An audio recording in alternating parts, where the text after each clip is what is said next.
Well, I've heard it said by a wise man, if you are the smartest person in the room, then you're probably in the wrong room.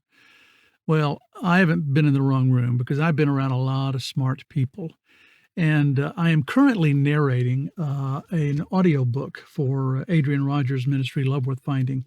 And the book's called Standing for Light and Truth by Dr. Rogers. And he was an incredible man. I worked for the ministry for 13 years, from 1996 to 2009, right in there. And I learned a lot from him. And these stories reminded me of one that I wanted to tell you about the depth of his integrity and his ability to own up to mistakes, really. We used to have him in once a month, and he would come down the hall, go into the control room, and we would record radio program opens and closes, or maybe a listener letter or a promo for a station.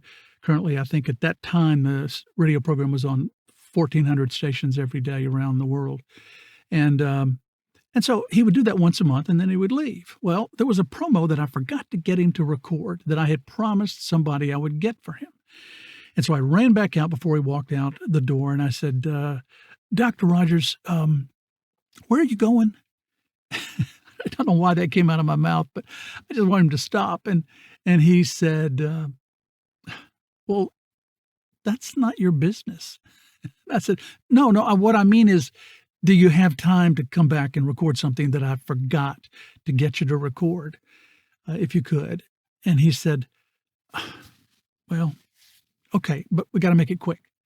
I said, great. So he came back there. He knocked it right out of the park, of course. And then he left smiling and waving at everybody, and it was great. So I went to my office, and about an hour later, I get a phone call. And I picked it up, and he said, hello, Larry, this is Adrian.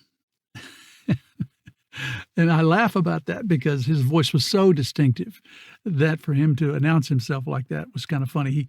He really, had me at hello. And he said to me, I just am calling to apologize to you. I said, apologize? What are you apologizing to me for? And he said, well, I was a little bit brisk with you earlier today, and I shouldn't have been that way. I had to go to a funeral that I wasn't quite prepared for, and I needed to do a little work first, and I was in a hurry.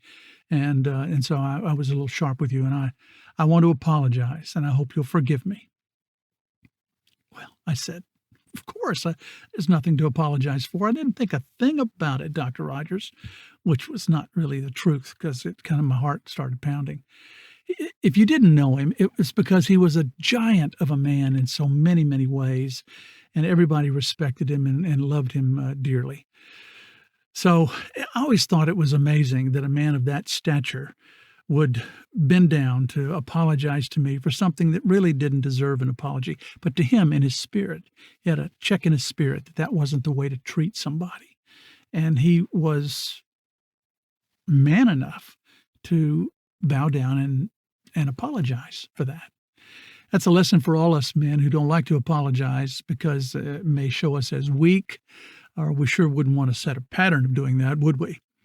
But he was happy to do it when he knew that he had stepped over the bounds that he set up that were pretty restrictive because of his integrity. Lesson I learned, and maybe that's something that you might be struggling with, and you can learn a bit more about that and a lot of other things in this book, Standing for Light and Truth. It'll be out in audio in, a couple of months or so. That's it. Have a great day.